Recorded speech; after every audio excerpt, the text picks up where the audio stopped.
Hi everyone, Ben Sasse here. I wish we could all be together in person today, but I'm glad we're still having these conversations because what's happening in policy today deeply affects Nebraska.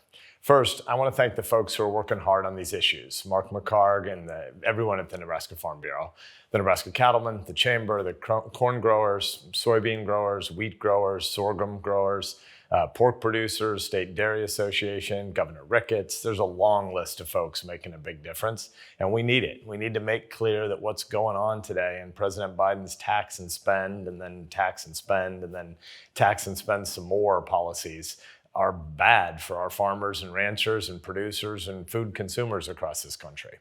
The family-owned farms and ranches of Nebraska are the foundation of our economy and of our society. We have a big job in Nebraska. We feed the world, which is why talking about eliminating stepped-up basis is not only just a bad idea, but it's actually objectively a scary one too. Earlier this summer, I joined all 50 Republican senators in a letter to the president opposing any changes to stepped-up basis. And this idea has broad bipartisan opposition.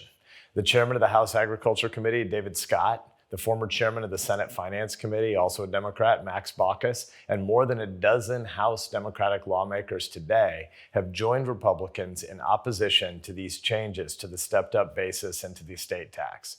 Washington has tried this before, and it failed spectacularly in both 1976 and then again in 2010.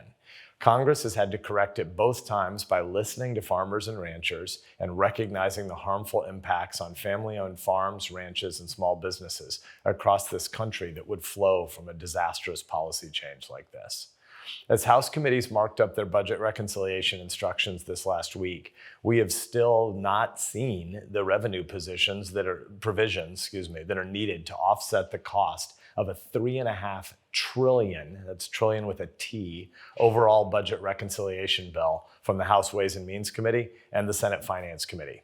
While my Democratic colleagues have stated clear opposition to the stepped-up basis provision, they continue to move forward on reconciliation instructions without demanding that their leadership eliminate this pay-for. They're allowing this train to get out of the station.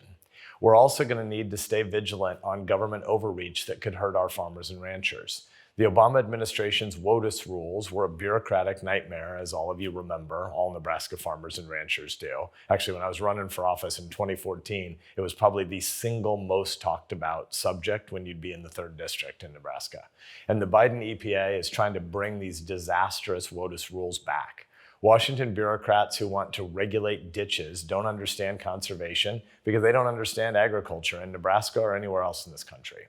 Our farmers and ranchers take care of our natural resources better than any unelected bureaucracy ever could or would even aspire to. You all are the ones living on the land, producing the food that feeds the world and raising your kids there. We care more about conservation in Nebraska than anybody does in some building in Washington, D.C.